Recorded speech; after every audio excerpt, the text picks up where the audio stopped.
দেখেন, এই কম্পিউটারের এখানে বসে আমার হাজবেন্ড হচ্ছে কাজ করে।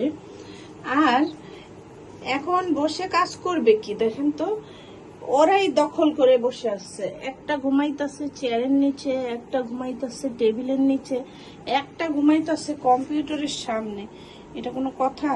মানে আসলে ঘর বাড়ি কি আমাদের না ওদের? আপনারা বলেন তো। হ্যাঁ, ঘর বাড়ি তো আমাদের নাই, আমরা ওদের বাসায় থাকি, ওরা আমাদের বাসায় থাকে না। হ্যাঁ, আমরা ওদের বাসায় থাকি, এই হচ্ছে ওদের কাজ। মানে এখানে এসে বসবে, কাজ করবে। এখন একটু এখানে বসে আমার হাজব্যান্ড কাজ করে, কম্পিউটারে বসে একটু কাজ টাজ করে। এখন চাইছিল যে একটু বসবে।